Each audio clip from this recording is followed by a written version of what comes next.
அகிலத்தின் அன்பான சொந்தங்களுக்கு இனிய வணக்கம். மீண்டும் காலையின் ஊடாக சந்தித்திருக்கின்றோம். உலகம் முழுவதும் உள்ள இசை ரசிகர்களால் பரபரப்பாக எதிர்பார்க்கப்படும் தமிழின் சரிகமபா நிகழ்ச்சியின் சீசன் 5 இறுதிச் சுற்று போட்டி இன்றைய தினம் இன்னும் சில மணி நேரங்களில் சென்னை நேரு ஸ்டேடியத்தில் நடைபெற இருக்கின்றது.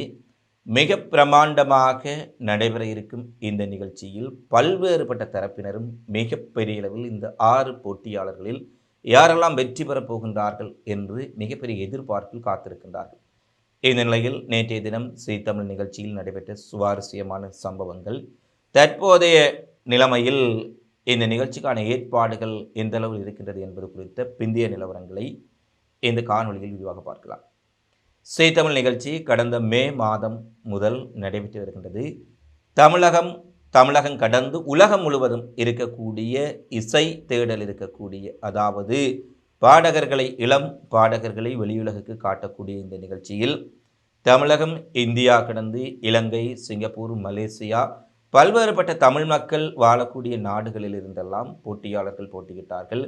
ஆயிரக்கணக்கானவர்கள் விண்ணப்பித்து பின்னர் நூற்றுக்கணக்கானவர்கள் தேர்வு செய்யப்பட்டு பின்னர் அதிலிருந்து வடிகட்டி எடுக்கப்பட்டு ஒவ்வொரு சுற்றாக முன்னேறி 6 போட்டியாளர்கள் தற்போது இந்த இறுதிப் போட்டி இன்றைய தினம் யார் இதில் மகுடம் சூட்டப்போவது, சரிகமபா சீசன் 5 வெற்றியாளர் யார் என்பதை தீர்மானிக்கின்ற போட்டியில் இன்றைய நாளில் சுசந்திகா, ஸ்ரீகரி, இலங்கையை சேர்ந்த சபேசன், சின்னு செந்தமிழன், சிவானி, பவித்ரா ஆகிய 6 பேர் போட்டியிடுகின்றார்கள்.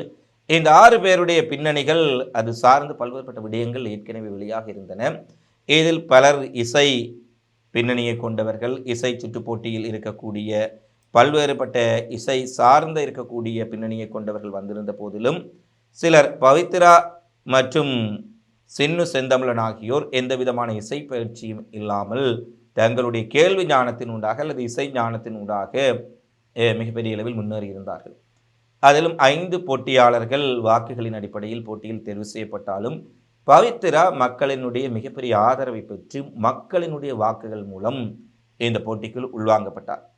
இந்த 6 பேரை தேர்வு செய்வதற்கான இறுதிப் போட்டி இன்றைய தினம் 5 மணிக்கு இடம்பெற உள்ள சூழ்நிலையில் திரைத்துறையினர், வர்த்தகத்துறை பிரபலங்கள், மிகப்பெரிய இசை பிரபலங்கள், பாடகர்கள், நடிகர்கள் மற்றும் பல்வேறுபட்ட ரசிகர்கள் நேரடியாக நேரு ஸ்டேடியத்தில் இந்த போட்டியை கண்டுகளிப்பார்கள் என்ற செய்தி கூறப்படுகின்றது. ஆரம்பத்தில் டாப் 5 என அறிவிக்கப்பட்ட நிலையில் மக்கள் தேர்வு மூலம் பவித்ரா சேர்க்கப்பட்ட நிலையில் 6 போட்டியாளர்கள் நேரடியாக மோதுகின்றார்கள்.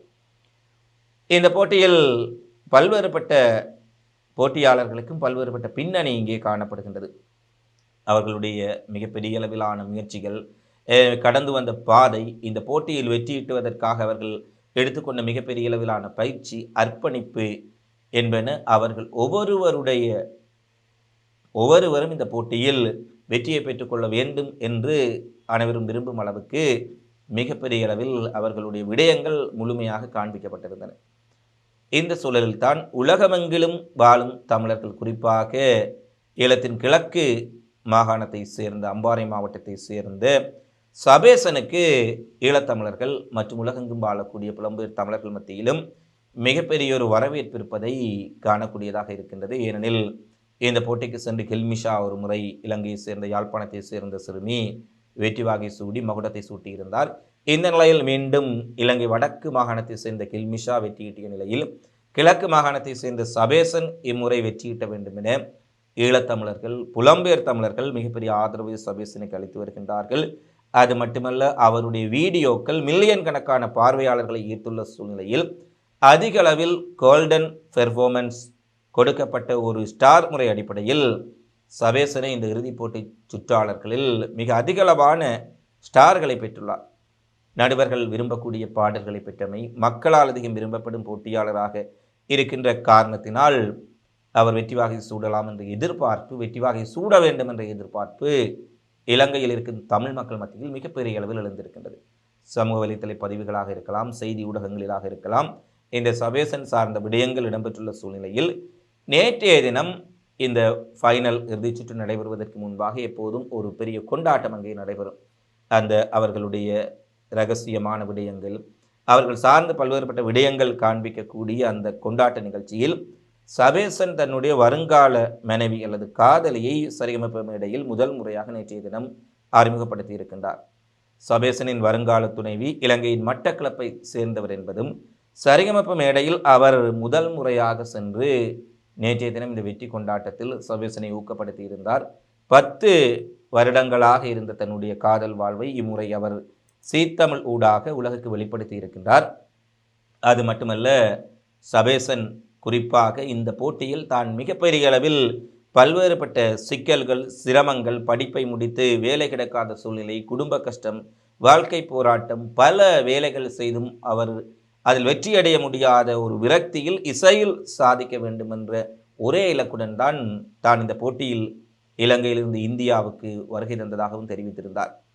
தனிப்பட்ட உந்துதல் குறித்தும் பல போட்டியாளர்கள் பேசியிருக்கின்றார்கள். பவித்ரா தனது கணவருக்காகவும் அருண் ராஜேந்திரன் தனது காதலிக்காகவும் மேடையில் பாடியதாகவும் இந்த போட்டியில் வெற்றியிட்ட வேண்டும் என்று விரும்பியதாகவும் கூட குறிப்பிடப்பட்டது. ஆனால் சபேசன் தன்னுடைய குடும்ப நிலையை மாற்ற வேண்டும், குடும்ப வறுமையை போக்க வேண்டும், இதனூடாக ஒரு சாதனை செய்ய வேண்டும் என்றொரு நோக்கத்தில் அவர் வந்திருப்பதாக கூறியிருக்கின்றமையும் குறிப்பிடத்தக்க விடயமாக இருந்தது. சபேசன் மட்டுமல்ல, ஒவ்வொரு போட்டியாளர்களும் சுசந்திகாவாக இருக்கலாம், அவரும் அதிக அளவிலான நடுவர்கள் விரும்பக்கூடிய பாடல்களை பெற்று மக்கள் ஆதரவு பெற்று ஒருவராக மாறியிருக்கின்றார்.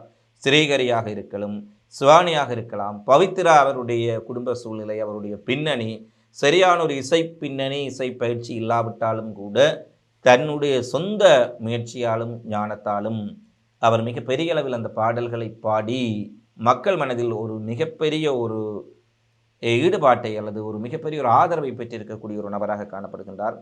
எனவே 6 போட்டியாளர்களுமே ஒருவருக்கொருவர் சளைத்தவர்கள் அல்ல என்பதுதான் இங்கே மிக முக்கியமான விடயம். யார் வெற்றி பெற்றாலும், ஏனெனில் ஆயிரக்கணக்கானவர்கள் விண்ணப்பித்து நூற்றுக்கணக்கானவர்கள் தேர்வு செய்யப்பட்டு அதில் ஒவ்வொரு கட்டமாக முன்னேறி இந்த இறுதிச் சுற்றுக்கு கிராண்ட் ஃபைனலுக்கு வந்திருக்கக்கூடிய அத்தனை பேருமே வெற்றியாளர்கள் தான். ஏனெனில் மிகப்பெரிய அளவிலான தடைகளை கடந்து மிகப்பெரிய அளவில் தங்களுடைய இசை திறமை, பாடல் திறமையை வெளிப்படுத்தி மக்கள் மனங்களை வென்று, நடுவர்களின் மனங்களை வென்று தான் வந்திருக்கின்றார்கள். எனவே யார் வெற்றி பெற்றாலும் இந்த போட்டியில் அனைவருமே வெற்றியாளர்கள் தான்.